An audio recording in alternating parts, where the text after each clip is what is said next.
Hi hello ഇന്നൊരു day in my life video ആണ് കേട്ടോ. അപ്പോൾ സമയം 5:46 ആയിട്ടുണ്ട്. അൻവിക്കുട്ടൻ നല്ല ഉറക്കമാണ്. ഞാൻ ആ സമയത്ത് എണീറ്റിരുന്നു. അജു നല്ല ഉറക്കത്തിലായിരുന്നു കേട്ടോ. അപ്പോൾ അവൻ ഇന്ന് ഇൻ്റർ സ്കൂൾ കരാട്ടെ ചാമ്പ്യൻഷിപ്പ് നടക്കുന്നുണ്ട്, വെങ്ങാട് വെച്ചിട്ടാണ്. അപ്പോൾ അതിന് വേണ്ടിയിട്ട് പോകണം. അമ്മ ഇവിടെ നല്ല ദോശയൊക്കെ ചുടുന്നുണ്ട്. ഞാൻ എൻ്റെ വീട്ടിലാണ് കേട്ടോ. അപ്പോൾ അൻവിക്കുട്ടനെ അമ്മേൻ്റെ കൂടെ ആക്കിയിട്ട് പോകാമെന്ന് വിചാരിച്ചിട്ട് ഞാൻ എൻ്റെ വീട്ടിലേക്ക് വന്നതായിരുന്നു. അപ്പോൾ അജുവിനെ വിളിച്ചിരുത്തിയിട്ടുണ്ട്. അവൻ നല്ല ഉറക്കപ്പിച്ചിലാണ്. രാവിലെ മഞ്ഞുള്ളതുകൊണ്ട് തന്നെ ചെറിയൊരു തണുപ്പും കാര്യങ്ങളൊക്കെ ഉണ്ടായിരുന്നു. അപ്പോൾ അവനെ പിടിച്ച് എണീപ്പിച്ച് പല്ലൊക്കെ തേപ്പിച്ച് ഒരു ദോശയും തേങ്ങാ ചട്നിയൊക്കെ കൊടുത്തു. പിന്നെ അതിൻ്റെ കൂട്ടത്തിൽ ഞാനും വേഗം കഴിക്കാനിരുന്നു. അൻവിക്കുട്ടനെ ഉണർന്നു കഴിഞ്ഞാൽ പിന്നെ ഒരു കാര്യങ്ങളും പരിപാടികളും ഒന്നും നടക്കില്ല. അതുകൊണ്ട് വേഗം അജുവിന് ചായ കൊടുത്തു. പിന്നെ കുളിക്കാൻ ചൂടുവെള്ളം വേണം അമ്മമ്മ എന്നൊക്കെ പറഞ്ഞ് അവന് ചൂടുവെള്ളത്തിലൊക്കെയാണ് കേട്ടോ കുളിച്ചത്. രാവിലെ തണുപ്പുള്ളതുകൊണ്ട് തന്നെ അവന് ഭയങ്കര മടി ഉണ്ടായിരുന്നു. പിന്നെ നമ്മൾ ട്രെയിനിനാണ് കേട്ടോ പോണത്. വാണിയമ്പലത്തു നിന്ന് നമ്മൾ ട്രെയിനിന് കയറും മേലാറ്റൂരിക്ക്. പിന്നെ അവിടെ നിന്ന് ചേട്ടൻ വന്നിട്ട് പിക്ക് ചെയ്യാമെന്നാണ് പറഞ്ഞിട്ടുള്ളത്. അപ്പോൾ അനിയൻ്റെ കൂടെയാണ് നമ്മൾ വാണിയമ്പലം റെയിൽവേ സ്റ്റേഷനിലേക്ക് പോയത്. ശരിക്കും നമുക്ക് നേരെ അങ്ങാടിപ്പുറം റെയിൽവേ സ്റ്റേഷനിലേക്കുള്ള ടിക്കറ്റ് എടുത്താൽ മതിയായിരുന്നു. പക്ഷേ ടിക്കറ്റ് മേലാറ്റൂരിക്ക് അടിച്ചു കഴിഞ്ഞതിന് ശേഷമാണ് ബൾബ് കത്തിയത്. രാവിലെ അമ്പലത്തേക്കൊക്കെ പോകുന്ന ആൾക്കാരെ തിരക്കുള്ളതുകൊണ്ട് തന്നെ അത്യാവശ്യം കുറച്ച് തിരക്കൊക്കെ ഉണ്ടായിരുന്നു കേട്ടോ. അപ്പോൾ ട്രെയിൻ വന്നിട്ടുണ്ട്. ഇവിടുന്ന് 7:10 ട്രെയിന്. വെങ്ങാട് വെച്ചിട്ടാണ് കേട്ടോ ഈ ചാമ്പ്യൻഷിപ്പ് നടക്കുന്നത്. സെക്കൻഡ് ഇൻ്റർ സ്കൂൾ കരാട്ടെ ചാമ്പ്യൻഷിപ്പ് 2024 അപ്പോൾ അവന് കരാട്ടയ്ക്ക് ചേർന്നിട്ട് ഏകദേശം 2 മാസത്തോളം ആയിട്ടുള്ളൂ. പിന്നെ അത്രയും കുട്ടികൾക്ക് കോൺഫിഡൻ്റ് ആണെന്നുണ്ടെങ്കിൽ നമുക്ക് പങ്കെടുപ്പിക്കാമെന്ന് പറഞ്ഞപ്പോൾ ഇവരുടെ സ്കൂളിൽ നിന്ന് 7 കുട്ടികളാണ് കേട്ടോ ഇതിൽ പങ്കെടുക്കാൻ പോകുന്നത്. അതിലൊന്ന് അജു ആണ്. അപ്പോൾ എനിക്ക് ചെറിയ പേടിയും കാര്യങ്ങളൊക്കെ ഉണ്ടായിരുന്നു. നമ്മൾ ഇതിനൊക്കെ ആദ്യമായിട്ടാണ് ഇങ്ങനെ പോകുന്നത്. എൻ്റെ ടെൻഷൻ മുഴുവനും മുഖത്തൊക്കെ അടി കൊള്ളുമോ, കണ്ണിലൊക്കെ തട്ടുമോ, അങ്ങനെ ഭയങ്കര ടെൻഷനായിരുന്നു കേട്ടോ എനിക്ക്. പക്ഷേ അവന് ഭയങ്കര കോൺഫിഡൻ്റ് ആയിരുന്നു. എനിക്ക് പേടിയൊന്നുമില്ല, അമ്മ എന്തിനാണ് ടെൻഷൻ അടിക്കണതെന്നൊക്കെ എന്നോട് ചോദിച്ചിരുന്നു കേട്ടോ. അപ്പോൾ ഞങ്ങൾ മേലാറ്റൂർ റെയിൽവേ സ്റ്റേഷനിലെത്തി. ചേട്ടൻ വരാൻ വൈകിയതുകൊണ്ട് തന്നെ ഞങ്ങൾക്ക് കുറച്ച് സമയം റെയിൽവേ സ്റ്റേഷനിൽ തന്നെ ഇരിക്കേണ്ടി വന്നു.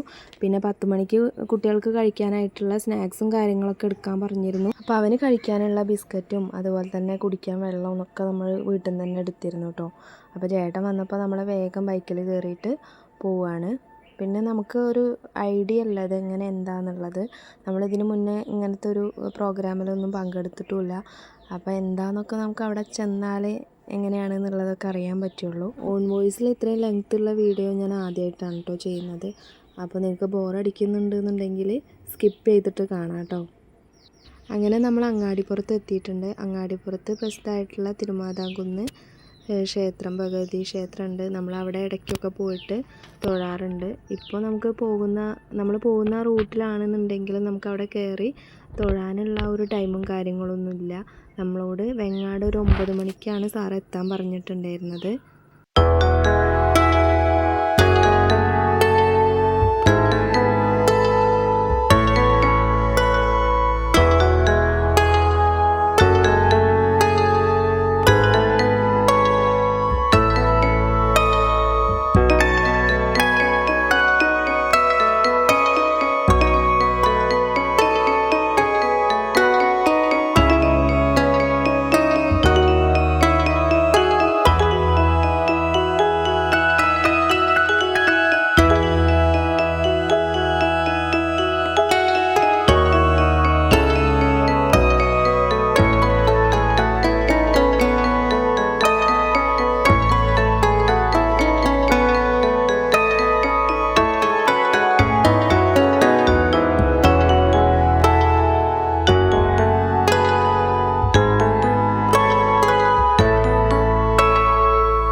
രാവിലെ നമ്മൾ ചായ കുടിച്ചിട്ടുണ്ടെങ്കിലും ചേട്ടനൊന്നും കഴിച്ചിട്ടുണ്ടായിരുന്നില്ല.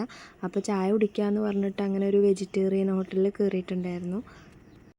അപ്പോൾ ഞങ്ങൾക്കും അത്യാവശ്യം വിശപ്പൊക്കെ ഉണ്ടായിരുന്നു. അപ്പോൾ ഏതായാലും കയറിയതല്ലേ, ഒരു ദോശയൊക്കെ കഴിച്ചിട്ട് പോകാമെന്നൊക്കെ പറഞ്ഞിട്ട് അങ്ങനെ ദോശയും ചായയൊക്കെ കഴിക്കാൻ വേണ്ടിയിട്ട് കയറി. പ്ലെയിൻ ദോശയാണ് കേട്ടോ വാങ്ങിയിട്ടുണ്ടായിരുന്നത്. ഹോട്ടലിൻ്റെ കാര്യം പറയുകയാണെന്നുണ്ടെങ്കിൽ നല്ല വൃത്തിയും വെടിപ്പൊക്കെ ഉള്ള ഒരു അടിപൊളി ഹോട്ടലായിരുന്നു കേട്ടോ അത്. അപ്പോൾ നമ്മളവിടെ ദോശയ്ക്കൊക്കെ വേണ്ടിയിട്ട് കുറച്ച് സമയം വെയിറ്റ് ചെയ്തിരുന്നു. എനിക്ക് ചായ വേണ്ടാന്നും പറഞ്ഞ് ചുക്കുവെള്ളമാണ് കേട്ടോ കുടിച്ചിരുന്നത്. പിന്നെ രാവിലെ എണീറ്റ് ഓടിപ്പോന്ന ആ ഒരു ക്ഷീണം അജുവിന് ഇതുവരെ മാറിയിട്ടില്ല.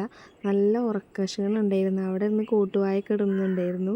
ദോശ എത്താൻ വൈകിയപ്പോൾ നമ്മൾ വീഡിയോ ഫോട്ടോസൊക്കെ എടുത്ത് അവിടെ ഇരുന്നു. അതിൻ്റെ ഇടയ്ക്ക് നമ്മൾ അൻവിക്കുട്ടനെ വീഡിയോ കോളും ചെയ്തിരുന്നു.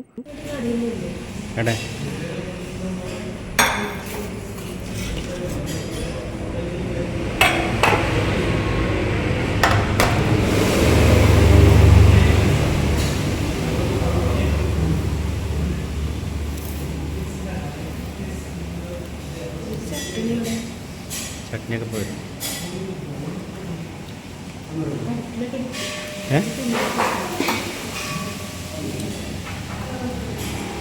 ചട്നിയൊക്കെ കൊണ്ടുവരണല്ലോ.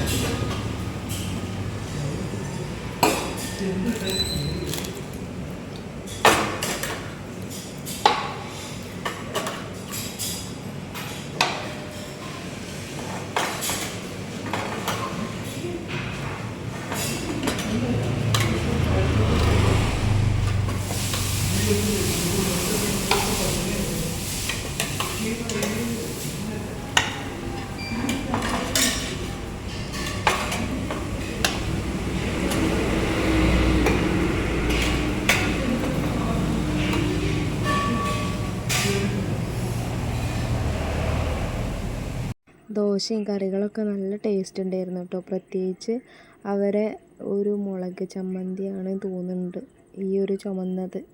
ഭയങ്കര ടേസ്റ്റ് ഉണ്ടായിരുന്നു. ഞാൻ അതും കൂട്ടിയിട്ടാണ് കൂടുതലും കഴിച്ചത്. അൻവിക്കുട്ടനെ നമ്മൾ ആദ്യമായിട്ടാണ് കേട്ടോ കൊണ്ടുപോകാതെ പോണത്. അപ്പോൾ അവന് കണ്ടിട്ടുണ്ടെങ്കിൽ പോകുന്ന കണ്ടാൽ അവൻ എന്തായാലും കരയും. അതുകൊണ്ട് തന്നെ രാവിലെ കാണാതെ പോകുന്നതാണ്. പിന്നെ നമ്മൾ ചായ കുടിക്കുന്ന സമയത്ത് അവന് വീഡിയോ കോളൊക്കെ ചെയ്ത് സംസാരിച്ചിരുന്നു. അപ്പോൾ അവന് കുഴപ്പമൊന്നും ഉണ്ടായിരുന്നില്ല. പിന്നെ അജുവിന് കരാട്ടെ ഡ്രസ്സിൻ്റെ ഉള്ളിലിടാനുള്ള ഇന്നർ നമ്മൾ വാങ്ങിച്ചിട്ടുണ്ടായിരുന്നില്ല. അപ്പോൾ സാറ് പ്രത്യേകം പറഞ്ഞിരുന്നു ബ്ലാക്ക് ഇന്നറോ അല്ലെങ്കിൽ വൈറ്റോ മതിയെന്ന്. അപ്പോൾ നമ്മൾ ബ്ലാക്ക് ഇന്നറാണ് അവനെ സെലക്ട് ചെയ്തിട്ടുള്ളത്. പിന്നെ നമ്മൾ അവിടെ നിന്ന് തന്നെ ഡ്രസ്സിങ് റൂമിൽ കയറിയിട്ട് യൂണിഫോമൊക്കെ ചേഞ്ച് ചെയ്തിട്ടാണ് പിന്നെ പ്രോഗ്രാം നടക്കുന്ന സ്ഥലത്തേക്ക് പോയിട്ടുള്ളത്. ടെക്സ്റ്റൈൽസ് ഓപ്പൺ ആക്കിയ സമയത്ത് തന്നെ നമ്മൾ അവിടെ കയറിയിട്ടുണ്ടായിരുന്നു. അവൻ്റെ സൈസിലുള്ള ഇന്നർ തിരഞ്ഞിട്ട് കിട്ടുന്നേ ഉണ്ടായിരുന്നില്ല. പിന്നെ വേഗം കുറേ വലിച്ചിട്ട് നോക്കിയിട്ടാണ് അവൻ്റെ സൈസിനുള്ള ഒന്ന് കിട്ടിയിട്ടുണ്ടായിരുന്നത്. നമ്മൾ സെൻറ്ററിൽ എത്തിയപ്പോൾ തന്നെ പ്രോഗ്രാം സ്റ്റാർട്ട് ചെയ്തിട്ടുണ്ടായിരുന്നു കേട്ടോ.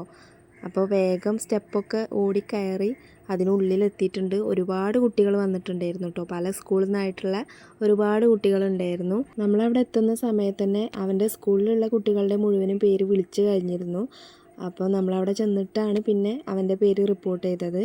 ഇവരുടെ ഏജും വെയ്റ്റും അനുസരിച്ചാണ് ഇവരുടെ ഓപ്പോസിറ്റുള്ള ആളും അതേ ഏജിലും അതേ വെയ്റ്റിലുള്ള ആളെയും കേട്ടോ സെലക്ട് ചെയ്തിട്ടുണ്ടാവുക. അപ്പോൾ എനിക്ക് ആദ്യം കുറച്ച് ടെൻഷൻ ഉണ്ടായിരുന്നു. കാരണം വലിയ കുട്ടികളുടെ ഒക്കെ ആയിരിക്കും അവർ ഫൈറ്റ് ചെയ്യേണ്ടി വരിക എന്നൊക്കെ വിചാരിച്ചിരുന്നു. പക്ഷേ ഒരേ ഏജിലുള്ള കുട്ടികളും അതുപോലെ തന്നെ ഒരേ വെയ്റ്റുള്ള കുട്ടികളും ആയിരിക്കും ഫെയറായിട്ടുണ്ടാവുക.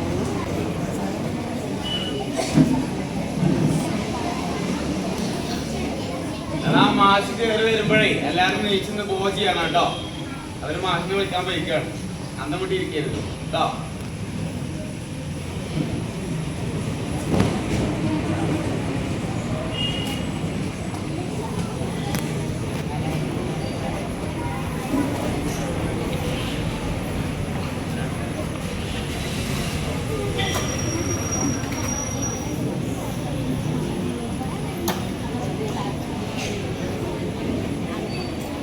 അങ്ങനെ ഉദ്ഘാടനം ചെയ്യാനായിട്ട് അൻഷി KV രവി എന്ന് പറഞ്ഞിട്ടുള്ള സാറാണ് എത്തിയിട്ടുണ്ടായിരുന്നത്.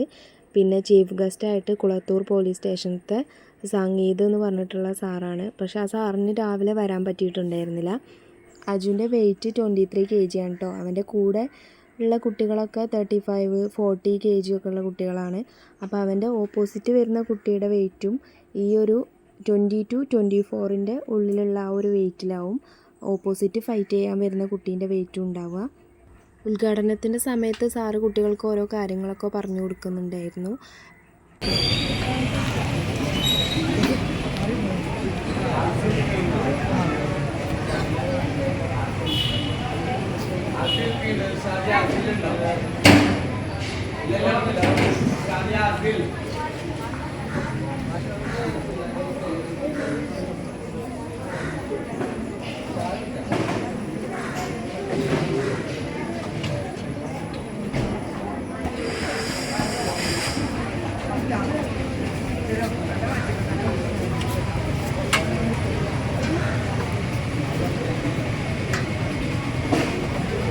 ഒരുപാട് കുട്ടികളുള്ളതുകൊണ്ട് തന്നെ 2 കോർട്ടാക്കിയിട്ടാണ് കേട്ടോ തിരിച്ചിട്ടുണ്ടായിരുന്നത്. ബോയ്സിനും ഗേൾസിനും വേറെ വേറെ ആയിട്ടാണ് കോർട്ട് തിരിച്ചിട്ടുണ്ടായിരുന്നത്.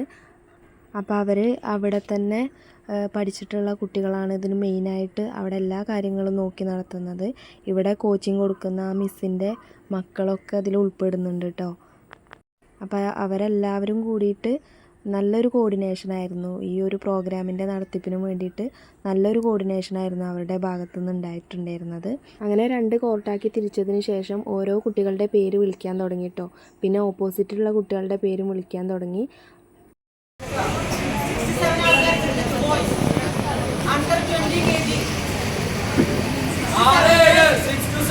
മത്സരം ഇവിടെ നടക്കാൻ പോവാണ്. ബാക്കിയുള്ളവരാ സൈഡിലേക്ക് നീങ്ങില്ല. 6 വയസ്സ് 7 വയസ്സുള്ളവർ നിന്നാൽ മതി. പേര് വിളിക്കുന്നവർ ശ്രദ്ധിക്കുക.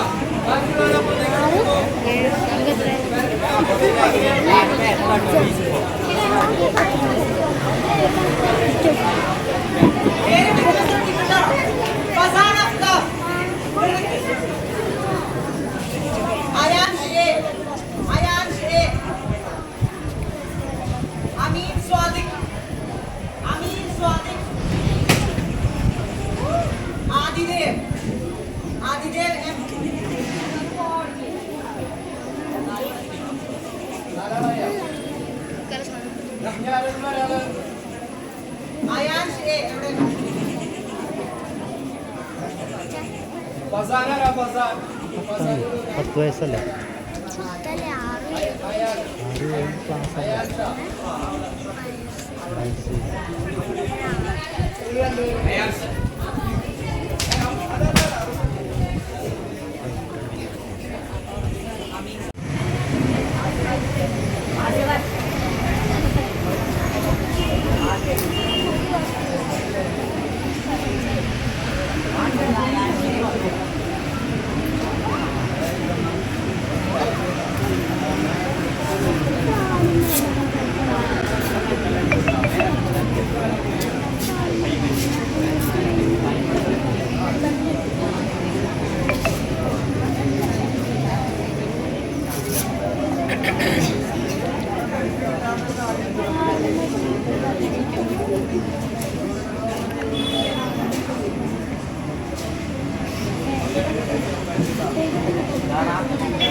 Saravan, Rudraksha,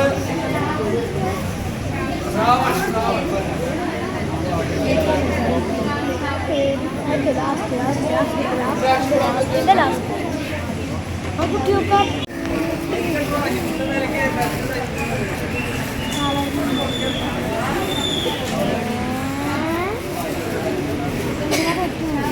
ആരോഗ്യമില്ലാത്ത കുട്ടികളോ ചെറിയ മക്കളല്ലേ?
കുറേ നമ്മളിങ്ങനെ കണ്ടു നിന്നതിന് ശേഷം നമ്മുടെ മനസ്സിലുണ്ടായിരുന്ന ആ ഒരു ടെൻഷനും കാര്യങ്ങളൊക്കെ പോയി കിട്ടിയിട്ടോ. പിന്നെ നമ്മൾ അജുവിൻ്റെ ആ ഒരു പേര് വിളിക്കാൻ വേണ്ടിയിട്ട് വെയിറ്റ് ചെയ്ത് നിൽക്കുകയായിരുന്നു. പിന്നെ ഒരു 10 മണിയൊക്കെ ആയപ്പോൾ സ്നാക്സൊക്കെ കഴിക്കാൻ വേണ്ടിയിട്ട് കുറച്ച് സമയം ഫ്രീ ആയിട്ട് കൊടുത്തിരുന്നു. അപ്പോൾ ആ സമയത്ത് നമ്മൾ അവിടെ പോയിരുന്ന് അവന് ബിസ്ക്കറ്റും അങ്ങനെ വെള്ളമൊക്കെ കൊടുത്തിരുന്നു കേട്ടോ. ഓരോ ടീമിൻ്റെ കഴിയുമ്പോഴേക്കും അവർ മറ്റുള്ള ടീമുകളെ റെഡിയാക്കി നിർത്തുന്നുണ്ട്. അതുകൊണ്ട് പെട്ടെന്ന് തന്നെ വേഗം ഫൈറ്റ് ചെയ്യാനുള്ള ആ ഒരു കോർട്ടിലേക്ക് കയറാൻ പറ്റും. സമയം അവിടെ ലാഗ് വരുന്നില്ല. പെട്ടെന്ന് തന്നെ ഓരോ ടീമിൻ്റെയും കഴിയുന്നുണ്ട്.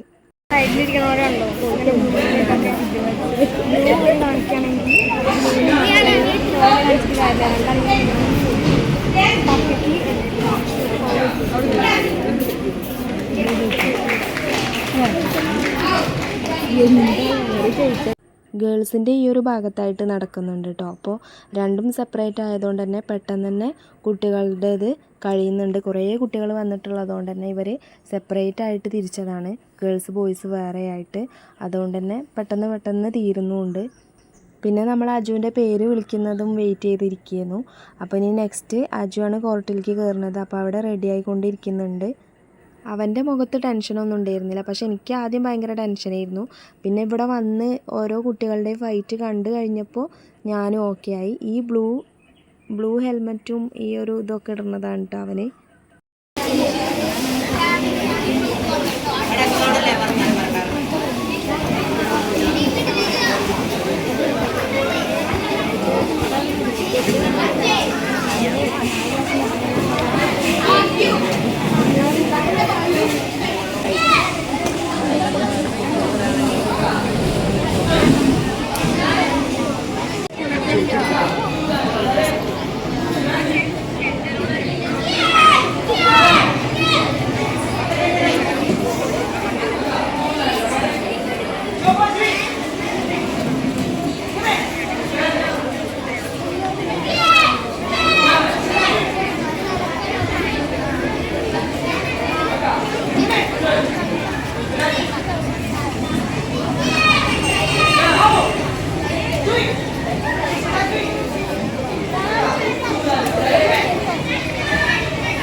അങ്ങനെ അജുവിൻ്റെ ഫൈറ്റിംഗ് ഒക്കെ കഴിഞ്ഞു. പിന്നെ ഉച്ചയ്ക്ക് ഒരു 1:30 ആയപ്പോൾ ലഞ്ച് ബ്രേക്കിനുള്ള ടൈമായിരുന്നു.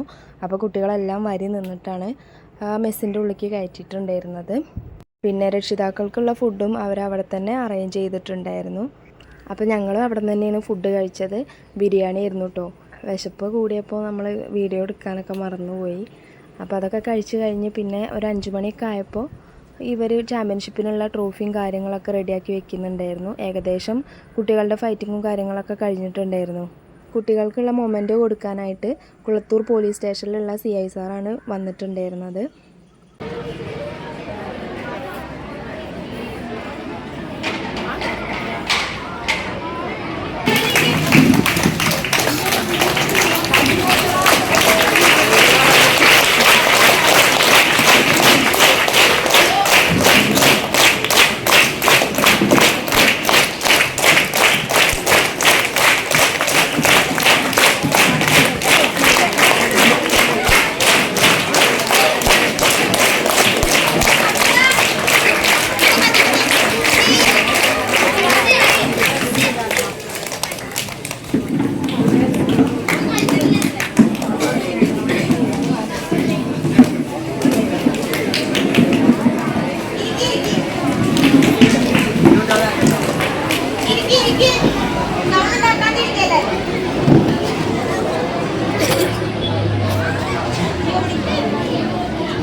എല്ലാവരും സൈലന്റായ നമ്മുടെ രണ്ടാമത് ഇന്റർ സ്കൂൾ കരാട്ടെ ചാമ്പ്യൻഷിപ്പ് ഇവിടെ ഭംഗിയായി അവസാനിച്ചുകൊണ്ടിരിക്കുകയാണ്. നമ്മുടെ CI സാറാണ് ഈ പരിപാടിക്ക് എത്താമെന്ന് പറഞ്ഞിട്ടുണ്ടായിരുന്നത്. അദ്ദേഹത്തിന് കുറച്ച് തിരക്ക് കാരണം നമ്മുടെ കുളത്തൂർ SI സാറാണ് വന്നിട്ടുള്ളത്. രാജൻ സാറാണ് എത്തിയിട്ടുള്ളത്. അദ്ദേഹത്തിന് ഈ പരിപാടിയിലേക്ക് സ്വാഗതം ചെയ്യുന്നു.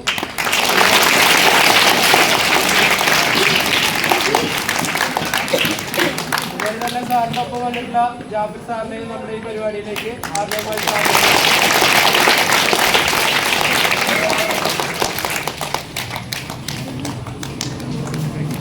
നമുക്കറിയാം വളരെ തിരക്കുള്ള ആളുകളാണ് അവര്.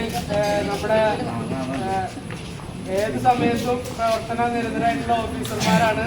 നമ്മുടെ കുട്ടികൾക്ക് ഒരു ആവേശം പകരാനും നല്ല വാക്കുകൾ നമുക്ക് വേണ്ടിയിട്ട് പറഞ്ഞു തരാനും ഏറ്റവും നല്ല ആളുകൾ നമ്മുടെ പോലീസുള്ള ഓഫീസേഴ്സ് ആണ് എന്നുള്ളത് കൊണ്ട് തന്നെയാണ് അവരെ നമ്മുടെ ഗസ്റ്റായിട്ട് നമ്മൾ കൊണ്ടുവന്നിട്ടുള്ളത്. അപ്പോൾ നമ്മുടെ സമ്മാനദാനം നമുക്കിവിടെ ആരംഭിക്കാം. അവർക്ക് തിരക്കുള്ള കാരണം കൊണ്ടാണ്.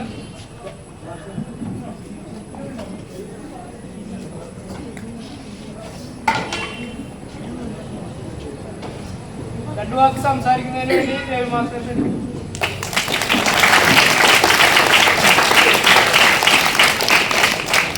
നമ്മുടെ പരിപാടി അവസാന നിമിഷത്തിലേക്ക് കടന്നുകൊണ്ടിരിക്കുകയാണ്. അതിന് സമ്മാനദാന കർമ്മം നിർവഹിക്കാനായിട്ട് ഇവിടെ. അപ്പോൾ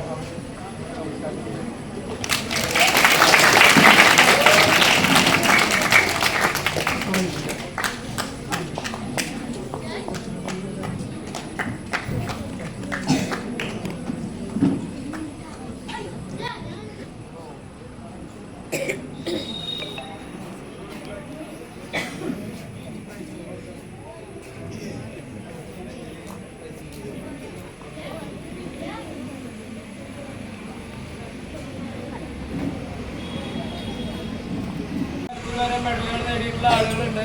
അപ്പോൾ അവർക്കുള്ള ആദരാണ്. ആദ്യം 12ാമത് സീനിയർ നാഷണൽ പെൻകാക് സിലാറ്റ് ചാമ്പ്യൻഷിപ്പിൽ 2024 നടന്ന ചാമ്പ്യൻഷിപ്പിൽ ബ്രോൺസ് മെഡൽ നേടിയ നാഷണൽ ലെവൽ ബ്രോൺസ് മെഡലാണ്.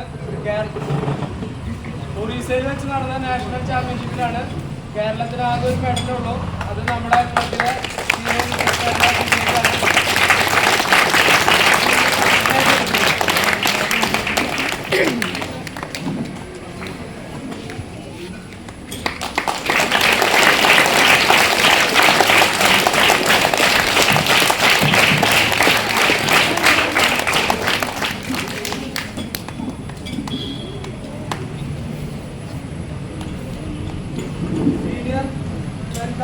മത്സരത്തിലെ സ്റ്റേറ്റ് തലത്തിൽ ബ്രോൺസ് നേടിയ ഷാക്കിർ.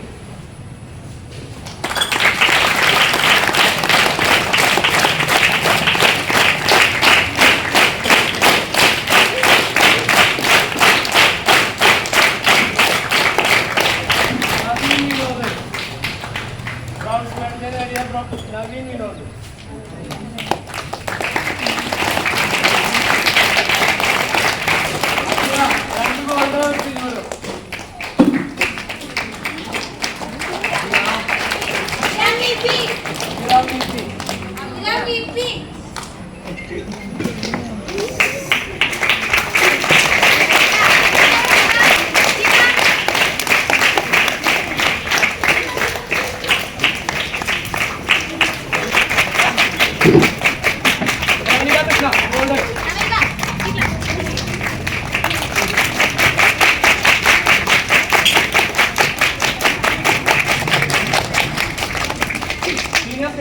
ഗോൾഡ് നേടിയ സിദ്ധാർത്ഥ്.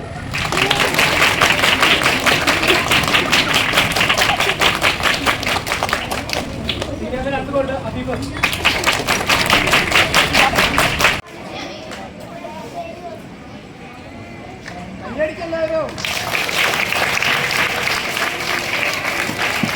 അണ്ടർ 22-25 kg അജുവിന് 3ാം സ്ഥാനം ഉണ്ടായിരുന്നു.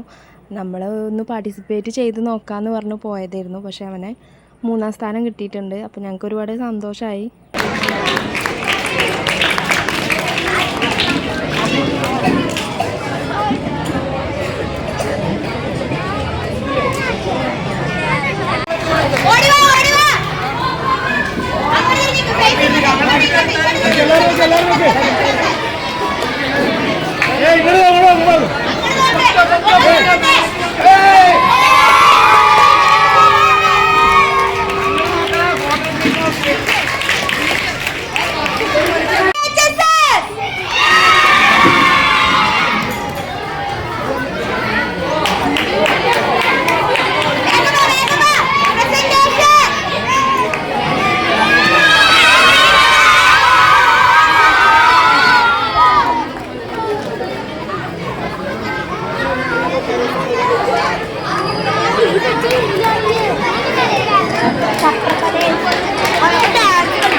അങ്ങനെ ഓവറോൾ ചാമ്പ്യൻഷിപ്പിൻ്റെ ട്രോഫിയൊക്കെ കൊടുത്തു കഴിഞ്ഞതിന് ശേഷമാണ് നമ്മൾ അവിടെ നിന്ന് ഇറങ്ങിയിട്ടുണ്ടായിരുന്നത്. പിന്നെ പെരിന്തൽമണ്ണ എത്തിയപ്പോൾ നമ്മൾ ഫുഡ് കഴിക്കാനായിട്ട് കയറിയിരുന്നു. പെരിന്തൽമണ്ണയിലെ ഫൈസി ഹോട്ടലിലാണ് കേട്ടോ നമ്മൾ കഴിക്കാൻ വേണ്ടിയിട്ട് കയറിയിട്ടുള്ളത്. ഇവിടെ പഴയ സാധനങ്ങളൊക്കെ അങ്ങനെ നമുക്ക് ഓരോ കാര്യങ്ങൾ നമുക്ക് കാണാൻ പറ്റും. പണ്ട് കാലങ്ങളിൽ ഉപയോഗിച്ചിട്ടുള്ള ഓരോ കാര്യങ്ങൾ, ഓരോ സാധനങ്ങളൊക്കെ ഈ ഒരു ഹോട്ടലുണ്ട് കേട്ടോ. പണ്ട് കാലങ്ങളിൽ ഉപയോഗിച്ചിട്ടുള്ള ഒരുപാട് സാധനങ്ങൾ ഇങ്ങനെ സ്റ്റോർ ചെയ്ത് വെച്ചിട്ടുണ്ട് കേട്ടോ. ശരിക്കും പറഞ്ഞാൽ ചിലപ്പോൾ ഇതൊരു ഷോയ്ക്ക് വേണ്ടിയിട്ട് വെച്ചിട്ടുണ്ടാവും. ഫുഡ് കഴിക്കാൻ വരുന്ന ആൾക്കാരൊക്കെ ഒരു കൗതുകത്തിൽ നോക്കുമല്ലോ. പഴയ കാലങ്ങളിൽ ഉപയോഗിച്ചിട്ടുള്ള ഒരു സാധനങ്ങളൊന്നും നമുക്കിപ്പോൾ കാണാൻ പറ്റില്ലല്ലോ. അപ്പോൾ അതൊക്കെ അവർ ഇങ്ങനെ സ്റ്റോർ ചെയ്ത് വെച്ചിട്ടുണ്ട്. പിന്നെ ഈ ഒരു ഹോട്ടലിൻ്റെ വേറെ ഒരു പ്രത്യേകത എന്താണെന്ന് വെച്ചിട്ടുണ്ടെങ്കിൽ നമുക്ക് ചീനച്ചട്ടിയിലാണ് കേട്ടോ ഫുഡ് കൊണ്ടുതരിക. 3 ചീനച്ചട്ടിയിലാവും ഫുഡ്. 3 തരത്തിലുള്ള റൈസാണ്. തേങ്ങാച്ചോറും ബിരിയാണി റൈസും നെയ്ച്ചോറും ഒക്കെ ആയിട്ട് അങ്ങനെ 3 തരത്തിലുള്ള റൈസാണ്. നമുക്ക് എത്ര വേണമെങ്കിലും കഴിക്കാം. പിന്നെ ഇതിന് കൂടെ കഴിക്കാനായിട്ട് നമ്മൾ സെപ്പറേറ്റ് ഓർഡർ ചെയ്യണം. ചിക്കൻ കൊണ്ടാട്ടവും ചിക്കൻ റോസ്റ്റും താറാവ് റോസ്റ്റും ഒക്കെ ഉണ്ടായിരുന്നു. അപ്പോൾ നമ്മൾ വാങ്ങിയിട്ടുണ്ടായിരുന്നത് ചിക്കൻ റോസ്റ്റ് ആയിരുന്നു. ആദ്യം ഞാൻ നെയ്ച്ചോറാണ് ഇട്ടിട്ടുണ്ടായിരുന്നത്. പക്ഷേ എനിക്കത് വേണ്ട, ബിരിയാണി റൈസ് മതി എന്ന് പറഞ്ഞിട്ട് ഞാനത് മാറ്റിയിട്ട് പിന്നെ ബിരിയാണി റൈസ് വിളമ്പി. പിന്നെ ഞങ്ങൾ വേഗം ഫുഡൊക്കെ കഴിച്ചു. പിന്നെ ഇതിന് സൈഡായിട്ട് സാലഡും പുളിയഞ്ചിയും വേറെ എന്തോ അച്ചാറും കാര്യങ്ങളൊക്കെ ഉണ്ടായിരുന്നു. പിന്നെ ഞാൻ അൻവിക്കുട്ടിനെ വീട്ടിലാക്കി പോയതുകൊണ്ട് തന്നെ എനിക്ക് ഭയങ്കര ടെൻഷനായിരുന്നു. പിന്നെ അവൻ ആദ്യമായിട്ടാണ് അത്രയും നേരം എന്നെ കാണാതെ നിൽക്കുന്നത്. കരയുന്നൊന്നും ഉണ്ടാവില്ല എന്നാണ് ഞാൻ പ്രതീക്ഷിച്ചത്. പക്ഷേ ഞങ്ങൾ ഫുഡ് കഴിക്കാനിരുന്ന സമയത്ത് വീട്ടിൽ നിന്ന് അമ്മ വിളിച്ചിട്ടുണ്ടായിരുന്നു അവന് പനിക്കുന്നുണ്ട് എന്നൊക്കെ പറഞ്ഞിട്ട്. അപ്പോൾ എന്നെ കാണാത്തതിൻ്റെ ആ ഒരു ഇതിലാവും അവന് പനി തുടങ്ങിയിട്ടുണ്ടാവുക എന്ന് ഞാൻ വിചാരിച്ചു. പിന്നെ ഞങ്ങൾ ഫുഡൊക്കെ കഴിച്ചിട്ട് പെട്ടെന്ന് വീട്ടിലേക്ക് തിരിച്ചു പോന്നു. ഞങ്ങളൊരു 9:30 ആയപ്പോൾ വീട്ടിലെത്തിയിട്ടോ. ആ സമയത്ത് അൻവിക്കുട്ടനെ ഉറങ്ങിയിട്ടൊന്നും ഉണ്ടായിരുന്നില്ല. അപ്പോൾ അജു അവന് കിട്ടിയിട്ടുള്ള മെഡൽ അൻവിക്കുട്ടനെ ഇട്ട് കൊടുക്കുകയാണ്. അപ്പോൾ ഇന്നത്തെ വീഡിയോ ഇത്രയേ ഉള്ളൂ. ബൈ.